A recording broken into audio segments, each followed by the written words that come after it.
soit en termes d'outils, mais ça peut être aussi pour les collaborateurs, ça peut être pour l'entreprise. Et donc, on a beaucoup de choses qu'on a mis en place depuis 3 ans. On a eu des partenariats sur toute la France. Est-ce que vous voulez que je vous donne un exemple ? Ça serait pas mal, effectivement. J'ai oublié de vous dire aussi, de vous présenter, de dire que vous étiez en charge de l'innovation pour l'ensemble de la région, des régions sud-est, de Ara et puis PACA. Et donc que vous passez votre temps, effectivement, à aller chercher de l'innovation ailleurs via ce moyen-là. Oui, c'est exactement ça. Donc moi, mon rôle en tant que responsable d'innovation pour la région sud-est, c'est de donner envie, en fait, à nos collaborateurs d'innover dans un premier temps. Donc c'est d'impulser la démarche innovation et la participation. Et après, via l'Open Innovation, ça va être de se demander comment on peut avoir des startups qui vont développer nos idées, ou comment on va benchmarker entre guillemets sur les gros autres groupes, qu'est-ce qu'ils font et que nous on pourrait mettre en place pour améliorer nos processus ou notre quotidien. Et donc via Big Up, je peux vous donner un exemple concret. L'année dernière, on a fait un Big Up et on a même eu 2, un à Marseille et un à Dijon. Donc le premier, ça a été de développer une application avec Rosalog pour nos techniciens gaz qui sont sur le terrain et qui font des opérations de sécurité. Donc ils sont programmés pendant 7 jours d'astreinte, mais il y a des fois où il n'y a pas d'opération de sécurité. Donc il faut bien qu'ils fassent autre chose. Donc on leur donne des opérations de maintenance en délibéré où il n'y a pas besoin d'avoir un client sur place. Et donc là, l'application, elle permet de fluidifier en fait les interventions de sécurité et les opérations de maintenance qui seront au plus près des opérations de sécurité pour qu'ils aient une intervention à faire juste après. Et donc on en a une autre via Dijon où c'est avec Parcours et par thème où on a voulu faire connaître ce métier de technicien gaz via une application qui a été mise en place pour donner envie en fait aux jeunes de chercher un peu leur métier de manière ludique. Et donc on a rajouté le métier de technicien gaz, sachant qu'il y a d'autres métiers qui existent dans cette application. Alors à côté de vous, il y a donc Olivier Closeau. Olivier, vous êtes Advanced Research and Development Manager de Crouzet. Vous êtes en fait responsable de l'innovation. Voilà, on va dire ça comme ça. Voilà. Donc, pour ce grand groupe, rappelez-nous en 2 mots ce qu'est Crouzet, une start-up bientôt centenaire. Une start-up de bientôt 100 ans, parce qu'on a été créé en 1921. Et on est spécialisé dans des composants d'automatisme qui vont du capteur à l'actuateur, le moteur, en passant par l'automate. Gardez votre micro près de l'élève, s'il vous plaît, merci. Okay. Donc pour nous c'est assez nouveau en fait ce genre d'événement. On a déjà travaillé pas mal avec des startups, mais c'était plus dans une optique de nous aider à répondre à des appels d'offres, parce que comme on fabrique beaucoup de produits adaptés, ça représente aujourd'hui 80% de notre chiffre d'affaires. À un moment, on fait face à un joli problème, c'est qu'on a plus de projets que de bandes passantes. Donc ça nous permet d'apporter de l'air frais et de l'agilité avec des idées qu'on ne master pas complètement dans la maison, et en plus de répondre vite à des projets. Ça, c'est un premier point. Donc là, on a travaillé avec des startups hors France, parce que dans le domaine que l'on cherchait, on n'a pas trouvé en France à l'époque, puis on n'avait pas lancé aussi un processus un peu peut-être comme aujourd'hui. Et puis d'un autre côté, en termes d'innovation, c'est de faire le lien en fait entre le marketing et la R&D. Le but, c'est de ne pas passer du temps à imaginer des choses que de toute façon personne dans nos clients n'a besoin, et ainsi de suite. Donc l'idée, c'est vraiment de regarder ce dont le marketing a besoin, essayer de dénicher des technos pour y répondre, voir aussi d'un autre côté, ok, j'ai vu tel ou tel techno, peut-être ça peut faire sens dans nos produits. Et à partir de là, une fois qu'on est en phase avec le marketing, de travailler avec effectivement des startups qui peuvent nous apporter ce complément de technologie, on va dire, et donc de lever les incertitudes de façon à pouvoir ensuite passer très vite en développement. Et l'exemple le plus frappant que vous m'aviez donné, c'était pas une start-up française, c'était une start-up espagnole. Alors, il y a une start-up espagnole qui nous a permis effectivement de travailler sur les moteurs, sur une partie très spécifique des moteurs, pour lesquels on n'avait pas énormément de demandes, mais effectivement les clients sont arrivés et il a fallu répondre. Et là, on n'avait pas complètement la technologie et la bande passante pour le faire. Et d'autre part, effectivement, on parle de maintenance prédictive. Donc là, c'est une autre start-up et là, c'est quelque chose de nouveau pour nous que l'on doit se doit de regarder parce que la demande est là. En matière de maintenance prédictive, on aura de quoi faire avec Jean-Gabriel Vrivet qui va nous raconter ce qu'est sa start-up, mais je voudrais profiter de la présence d'un interlocuteur un petit peu différent avec Dominique Paré. Vous êtes, Dominique, en charge de l'innovation pour la métropole de Saint-Étienne. Et si je reviens au titre de cette table ronde, quand l'innovation ravive l'industrie classique, l'innovation, elle peut prendre des tas d'aspects différents. Et quand on pense Saint-Étienne, on pense beaucoup design. Et vous me disiez que le design est une source d'innovation. Est-ce que là encore, vous pourriez me donner quelques autres exemples de la manière dont l'industrie a pu être ravivée grâce à la réflexion sur le design? Oui, tout à fait. Comme ça a été évoqué lors de la précédente table ronde, nous sommes sur un territoire, je pourrais extrapoler à l'échelle de la région, plus de 20% de l'emploi est industriel. Une start-up sur deux à potentiel, c'est-à-dire une start-up qui va probablement lever plus de 2 à 3 millions d'euros lors de son premier tour de table, est industrielle. Et aujourd'hui, souvent, parfois éloignée du client final. Donc là, la question que l'on s'est posée, c'est en quoi la démarche de design, que parfois on caricature à la question du dessin d'un produit, peut être une méthodologie, une démarche qui amène en fait à associer l'ensemble des parties prenantes de la chaîne de valeur. Et donc permet de sortir de la boîte. Et dans une concurrence exacerbée, on l'a évoqué tout à l'heure, je sors de la Biennale internationale de design dont l'invité d'honneur était la Chine. C'est assez impressionnant de voir les milliards qui sont investis dans toutes les technologies clés qui vont nous inonder dans les prochaines années. Et donc du coup, comment on peut développer une forme d'agilité, une forme de pluridisciplinarité qui permet en fait d'innover. Et merci d'avoir dit différent, parce que je porte cet ADN. Saint-Étienne se veut différente et à ce titre très complémentaire en fait de l'effet levier vitrine de Lyon. Nos présidents parleront tout à l'heure. Et quelques exemples, des exemples de petite taille, une start-up des Saint-Étienne qui fabrique des dispositifs médicaux, donc qui dispose en fait d'une micro-usine et qui en fait va chercher dans le design la capacité à digitaliser son œuvre. Pourquoi? Parce qu'un dispositif médical, c'est avant tout créer une forme d'empathie avec le patient, mais aussi avec les accompagnants, les aidants et le médecin. Et le numérique peut créer cette forme d'espéranto qui permet en fait de créer cette approche empathique. Donc un designer traditionnel produit, un designer digital. Deuxième exemple, plus connu, une entreprise comme Tuan, qui en fait est née d'une forme de symbiose entre les savoir-faire en rubannerie et en mécanique. J'ai découvert il n'y a pas très longtemps que c'est parce qu'une rivière souterraine permettait de tremper le fer et l'acier, et donc fabriquer de l'acier, que l'industrie textile s'était créée à Saint-Étienne et après l'industrie des textiles médicaux.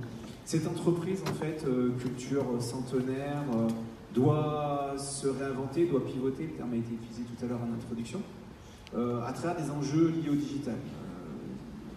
Je ne vous le souhaite pas, mais les implants que demain vous seront mis dans le corps humain, aujourd'hui ils sont vendus comme un produit en tant que tel, demain ils seront probablement loués, et peut-être qu'après-demain, en fait, les entreprises auront des données de santé.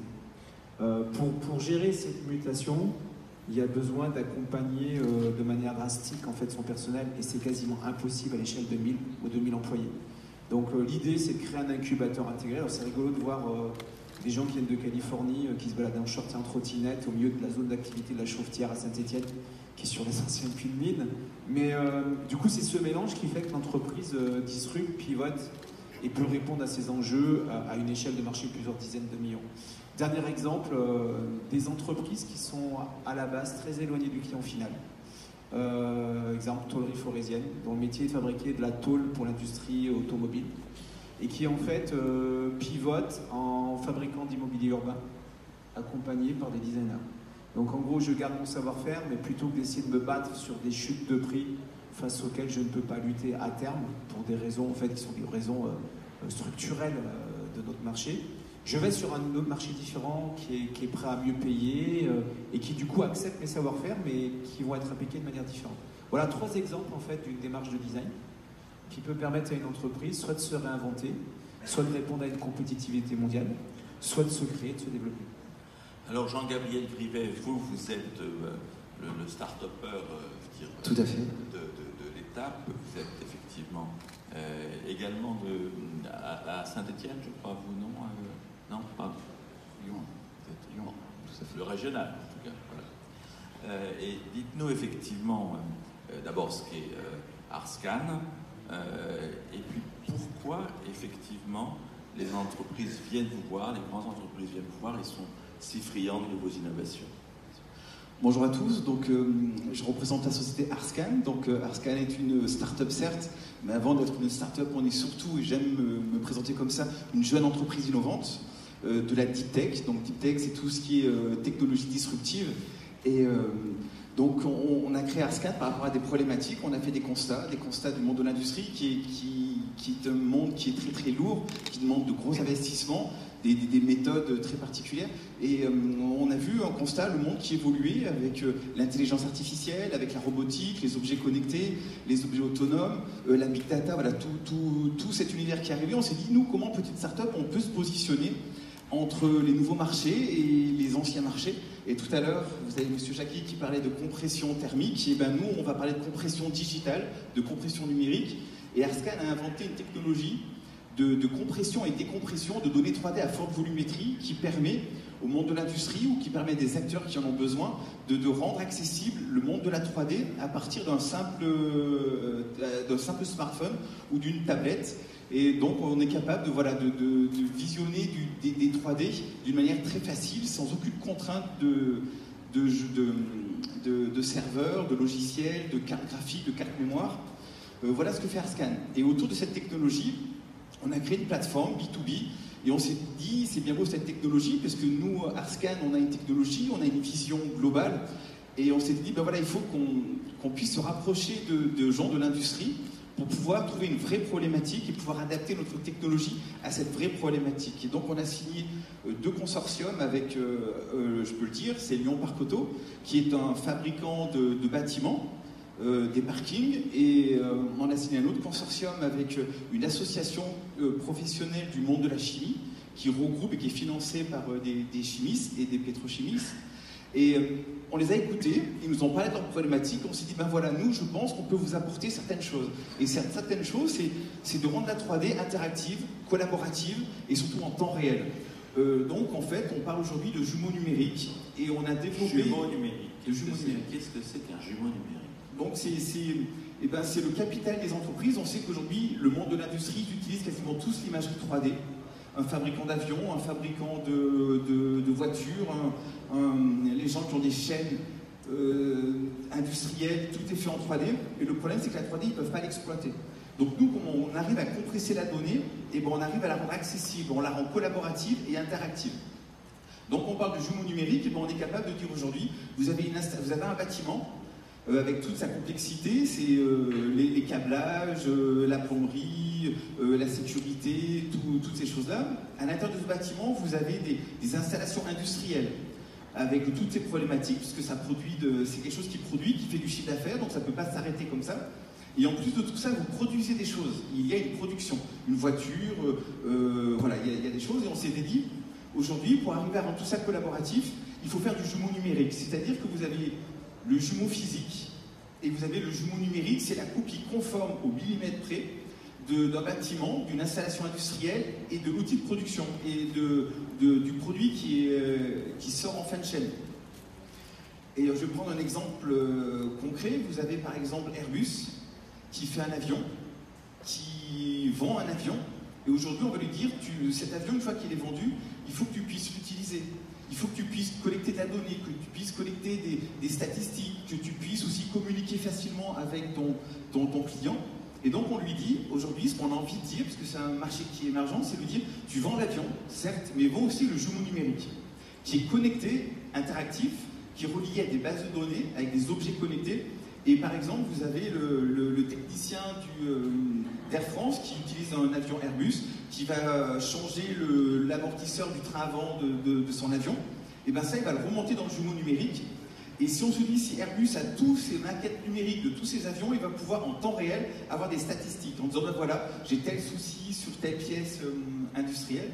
Et Inversement, Airbus pourra râper des pièces, pourra donner des consignes rattachées à chaque pièce de l'avion, des notices de montage, quand est-ce que ça a été contrôlé, quand est-ce qu'il faut changer la pièce. Donc voilà ce qu'on propose. Donc en fait, vous devriez plutôt être au Salon du Bourget aujourd'hui plutôt qu'avec nous. En fait, hein. Alors non, parce que là je vous parle d'Airbus, parce qu'on a un contact effectivement avec un sous-traitant d'Airbus qui fait une pièce très particulière, donc on est en contact avec l'aéronautique. Vous entrez dans le monde de l'aéronautique via ce sous-traitant. Voilà, tout doucement, mais on est surtout dans la gestion du bâtiment avec Lyon Parc Auto.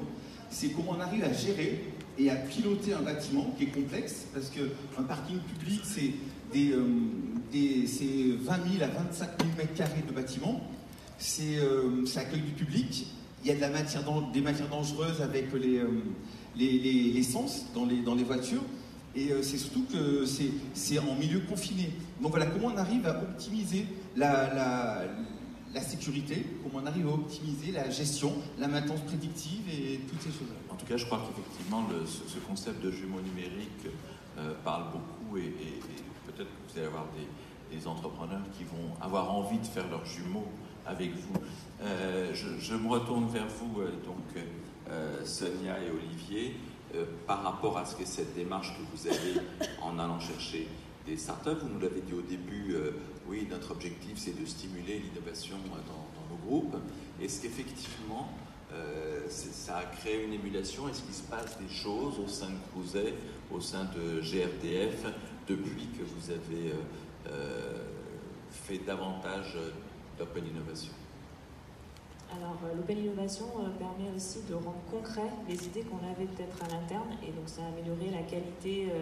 Le premier prototype, il est réalisé en réalité avec une vraie application, c'est pas juste des images qu'on met sur un PowerPoint. Et donc pour les salariés, ça donne envie, entre guillemets, de dupliquer d'une région à une autre une innovation qui aura commencé dans la tête d'un salarié et qui aura été développée par une start-up ou une petite entreprise. On utilise aussi nos fournisseurs, donc ça peut être des TPE, des PME ou des start-up. On ne se limite pas à la start-up en termes de partenariat pour développer nos idées à l'interne. Et après, on peut aussi se dire, on a entendu aujourd'hui par exemple, et se dire, tiens, moi ça m'intéresse le jumeau numérique, et je pourrais le mettre en place, et je vais regarder en interne comment on peut le mettre en place, sur quelle équipe. Et donc là, ils voient l'intérêt en fait, de l'open innovation et de se dire concrètement, ça nous sert dans notre quotidien. Les choses changent au sein de Crozet? Alors oui, parce que depuis qu'on est rentré dans cette démarche, en fait, avant, il faut comprendre, on était dans un grand groupe industriel avec certains objectifs. On est sorti, maintenant on est autonome. Et donc, en fait, le fait de travailler avec ces startups, l'ingénieur, il aime bien, il est curieux, il a la technique, puis des fois un peu susceptible. Donc, ça a donné une étincelle et les équipes de R&D, ça les a bien boostés et les idées sortent beaucoup plus maintenant. Donc ça, c'est quand même un point important. On est passé de 1 brevet à quelque chose comme 5 brevets. Alors, c'est peut-être peu, mais pour une petite société de 1400 personnes, c'est déjà beaucoup.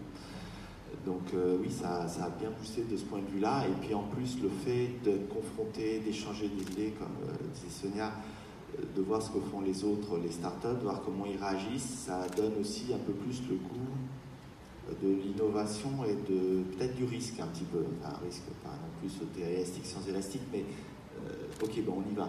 Alors qu'avant, on était peut-être un peu plus sclérosé de ce point de vue-là. Donc oui, c'est très positif. En tout cas, c'est positif là-dessus. À Saint-Étienne et à la fameuse Cité du Design, vous m'avez dit effectivement, Dominique Paré, que vous avez créé, vous voulez créer une filiale justement pour accompagner cette démarche au sein des entreprises. Oui, alors nous allons créer, c'était acté vendredi dernier, nous allons créer dès la rentrée une société.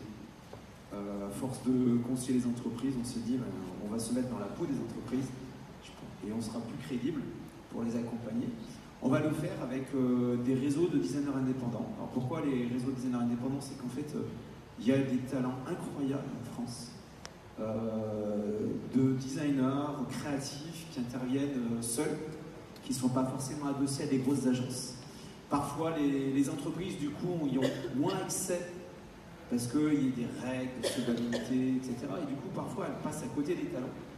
Donc l'idée, c'est de devenir la plus grosse agence à talent créatif française et probablement demain en Europe, puisqu'on vise milliers de designers partenaires dès l'année prochaine. Et grâce à ça, valoriser toutes les méthodologies qui sont développées par le pôle de recherche en design de la Cité du Design, qui ont été depuis 5 ans testées, éprouvées dans le cadre de partenariats avec des grands comptes, de PME, des programmes aussi de la French Tech. Et du coup, faire quelque chose qui, je pense, est essentiel, c'est être capable de répondre à la temporalité d'entreprise. Finalement, quand on a des bons projets, on arrive toujours à trouver de l'argent. Parfois, des investisseurs nous font même la remarque à nos territoires qu'il n'y a pas suffisamment de bons projets pour investir. La science, on a la chance, en fait, sur ce territoire, on va probablement avoir la plus grosse université de France à la rentrée prochaine, puisque les universités de Lyon et Saint-Étienne vont fusionner. Et dans le domaine de l'industrie, il y a un potentiel venant de ce monde-là qui, moi, me bluffe. J'ai beaucoup travaillé à l'étranger, mais j'ai jamais rencontré un spot comme celui de Lyon-Saint-Étienne en termes de science pour l'industrie. Il faut savoir que c'est le pôle ingénierie Lyon-Saint-Étienne est le plus fort et le plus gros en France. Donc c'est un atout incroyable. Mais derrière, il nous manque souvent, on parlait de la Chine, mais on pourrait citer aussi la manière dont travaillent les Nord-Américains, ou aussi, il ne faut pas l'oublier, les Africains, c'est la vitesse. Aujourd'hui, nous sommes trop lents.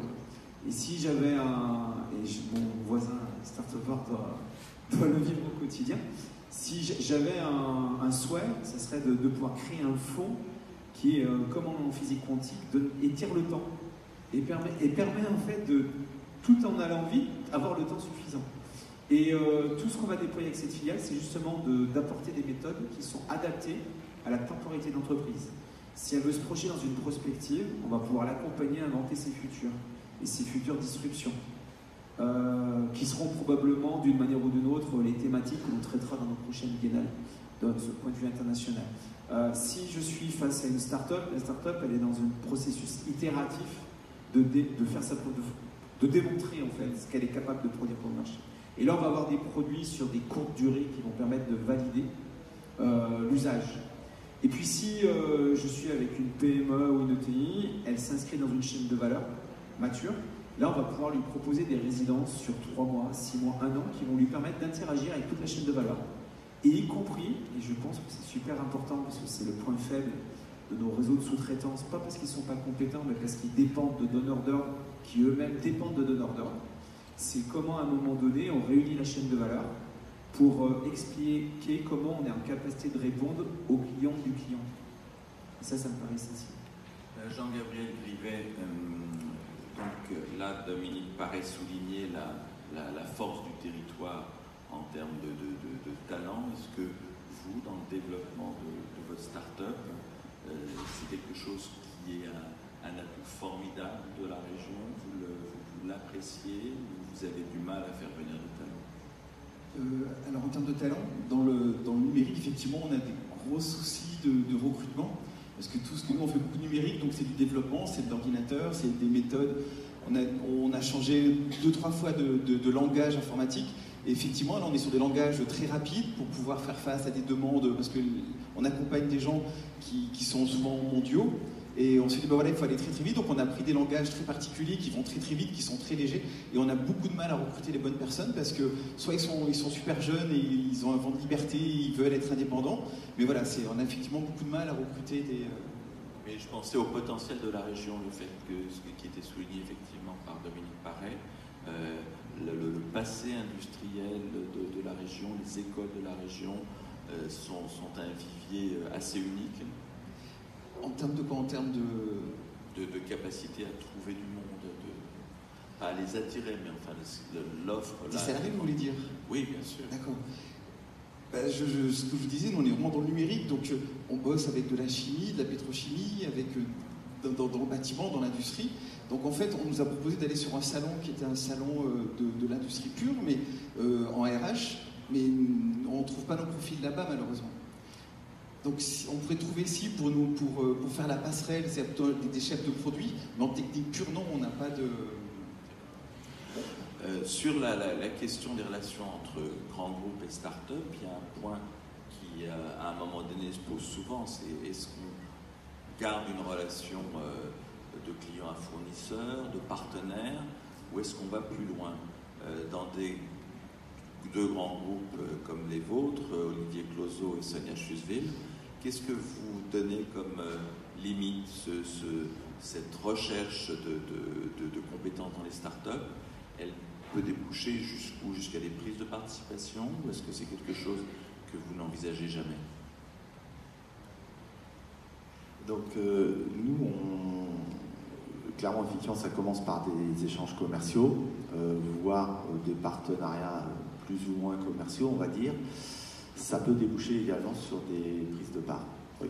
Qu'est-ce que vous avez fait On a fait ça, on a investi une partie dans une société, une start-up donc en Espagne. Donc c'est bien, ça nous permet d'avoir des prix de transfert, parce que c'est toujours le nerf de la guerre. Et puis aussi une bande passante réservée en termes d'études. Donc ça, c'était très positif. Le petit problème avec les startups, c'est que si on n'est pas majoritaire dedans, un jour ou l'autre, elles peuvent, et c'est normal, elles décident de vivre leur vie et puis donc de partir ailleurs. Donc là, effectivement, c'est ce qui nous est arrivé. On continue maintenant, parce qu'il y a quand même des relations humaines. C'est-à-dire, qu'est-ce qui s'est passé? C'est-à-dire Ils ont été acquis par une société à 100%. C'est-à-dire que vous aviez, vous, une participation? Oui. On avait une participation minoritaire, on va dire. On n'avait pas une majorité de blocage. Donc, le jour où il y a eu un grand groupe qui s'est porté intéressé par cette société, donc les a rachetés complètement, dont nos parts. Voilà. Mais c'est des startups, il y a quand même encore les relations humaines qui perdurent pour un certain temps, et puis on est reparti plus sur des relations commerciales. Et Olivier Clozo, qu'est-ce que ça vous a inspiré comme conclusion? Est-ce que vous vous êtes dit on a été trop timide, on aurait peut-être dû prendre une participation majoritaire par rapport à ce que vous avez vécu? Je pense qu'effectivement, quand on a identifié la bonne start-up qui nous permet de faire ce step-up, qui a la bonne agilité et ainsi de suite, effectivement, c'est à nous de devenir start-up et de se dire ok, on y va. Et on y va vraiment parce que sinon, ça peut nous passer plus ou moins entre les doigts. Donc il faut quand même bien réfléchir. Peut-être que avec vous, entreprise publique, GRDF, les choses se présentent un peu différemment, Sonia?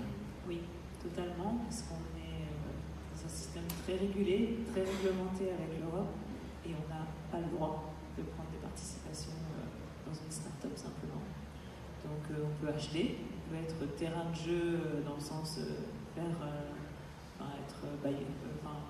cobaye, entre guillemets, mais on ne peut pas acheter, on ne peut pas participer au niveau du capital. Donc, on pourra acheter une prestation, mais c'est tout.